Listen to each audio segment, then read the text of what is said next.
In the lower gardens, just next to our lotus pond, you'll find this striking plant that comes from Central America.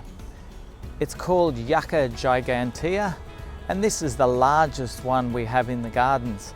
This time of the year, it's throwing up its flower spikes, which are covered in these beautiful pendulous white flowers. Although it's now called Yucca gigantea, its original description, it was described as Yucca elephantipes because of the huge swollen base that these plants develop with age. The common name is the spineless yucca. So unlike many other species, there's not a prominent spine at the end of each leaf. So it's commonly used in cultivation, often as a pot plant, but it's an extremely hardy plant. So you'll see it on industrial estates and all kinds of often quite hostile urban environments. So it really is the flowers we've come to see this time of year, and you can see the large spikes covered in these beautiful pure white flowers that hang down from that spike. What's really interesting about them is the relationship these plants have with moths, and this is true of most yuccas, including Yucca gigantea. So certain species of moths come and they gather, the females come and gather pollen off the flowers. They take that pollen to another flower and they actively pollinate it. Why would they do that? Because they're about to lay their eggs in the ovules of the flower. So right down at the base of the female part of the flower is where they'll make a little hole and lay their eggs.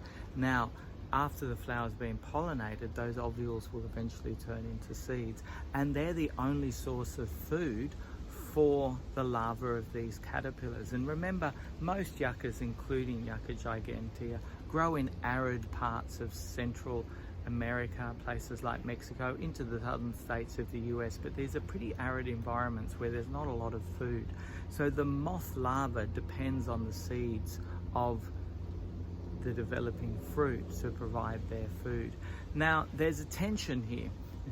If the moth larva eats all of the seeds, then obviously the plant won't be able to reproduce. So there's a number of factors that govern how many eggs get laid. The first is the moths actually leave behind a pheromone, and that reminds them they've already laid eggs there, but also suggests to other female wasps that there are eggs laid there and maybe there's no point laying more. The flowers can also be ejected by the plant if there are too many eggs laid inside the flower. The larvae, when they pupate, they go down into the ground, and only so many come up every year. Again, because it's arid environments, it's a particularly dry year, the yuccas may not flower. If all of the moths come up in that year, there'll be nowhere to lay their eggs and nowhere for their larvae to feed, for the species to be ongoing. So it's a successional and staged emergence of the pupated larva into these moths.